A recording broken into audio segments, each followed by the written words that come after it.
Hello, Crosspoint family. We're on week 5 of our Lent readings, and I'm super excited to share with you guys Mark chapter 9, verses 30 to 50. I'm going to be reading from the New American Standard Version, so if you'd like to turn there now, you can do that if you'd like to follow along.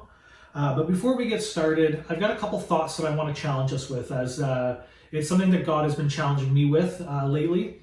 And I find, in this part of the story, in this part of Jesus' ministry, really drives home kind of what God has been challenging me with. If you're like me, maybe you compare yourself a lot to others. Maybe you're like, I wish that I could be a better worker. I wish I could be a better musician, or things like that. I tend to do that a lot. Whether it's music, whether it's wanting a bigger house, a nicer car, things like that. We tend to compare ourselves, just with so many different things. And I know that success is something that God has been challenging me with in my view of what success looks like. And I think that in this part of the story, Jesus really drives that home as the disciples are arguing about who is the greatest among them. I actually have my study Bible here because I'm not the most articulate person. My wife says I tend to over-explain things. And so I've kind of got the study notes here to kind of help me relay kind of what God has been challenging me with. And so again, the disciples are arguing about who would be the greatest. And Jesus says that if anyone wants to be first, they shall be last of all and servant of all. And I think a lot of times we get our motives messed up as we're looking at our own success. We're looking at our own ambitions instead of Jesus's. We're not kingdom mindset. We don't have a kingdom mindset. And so, that can lead to pride. It can lead to insecurity. Again, I know it's something that I struggle with personally. And so it can cause us to overvalue what success is, or overvalue prestige, or, our position in our jobs, or just in life in general. And so in God's kingdom, our motives have to be set aside because our motives can be destructive to God's kingdom. And so the only safe ambition is to be directed towards Christ's kingdom and not our own advancement. But even further in the story, right after the disciples are arguing about who would be the greatest, they actually go to Jesus and say, we saw someone casting out demons in your name, but we tried to stop him because he wasn't following us.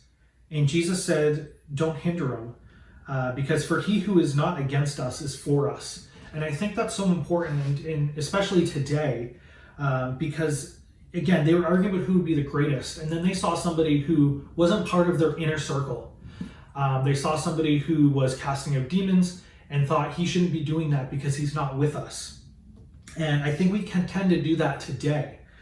We see somebody who may look differently than us or may not believe the same things as us, and so we write them off and think that their ideas or their values aren't the same and not as worthy as ours. As sometimes we can think that we're correct in our thinking. And so in the study notes here, it mentions 4 points with that. And so we do the same thing today when we refuse to participate in worthy causes because, number one, other people or groups are not affiliated with our denominations, or, they don't believe the same things we do. Point number two, these projects do not involve the kind of people with who we're comfortable with dealing with. Point number three, others don't do things the way that we're used to doing things. And then point number four is that our efforts won't receive enough recognition. And I think it's important to challenge that and to try and remember those things as, correct theology is really important. I think it's important. I think it's great. But that shouldn't stop us from helping somebody in need. Shouldn't stop us from helping others because they don't believe the same things we do. Or because they're different than us, or they look different from us. We should still be willing to help people. We should still be showing grace and unconditional love to others. So with that, I want to challenge you guys with that. And we're going to begin reading again from Mark chapter 9, verse 30 all the way to 50. So from there, they went out and began to go through Galilee, and he did not want anyone to know about it.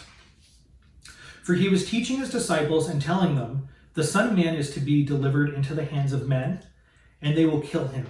And when he has been killed, he will rise 3 days later. But they did not understand this statement, and they were afraid to ask him. They then came to Capernaum, and when he was in the house, he began to question them and ask them, "What were you discussing on the way?" But they kept silent, for on the way they had been discussing with one another who among them was the greatest. Sitting down, Jesus called the 12 and said to them, "If anyone wants to be first, he shall be last of all and servant of all." Taking a child, he set him before them, and taking him into his arms, he said to them, "Whoever receives one child like this in my name receives me, and whoever receives me does not receive me, but him who sent me." John said to him, "Teacher, we saw someone casting out demons in your name, and we tried to prevent him from doing so because he was not following us." But Jesus said, "Don't hinder him, for there is no one who will perform a miracle in my name and be able to soon afterward speak evil of me. For he who is not against us is for us. For whoever gives you a cup of water to drink because of your name as followers of Christ, truly I say to you, he will not lose his reward.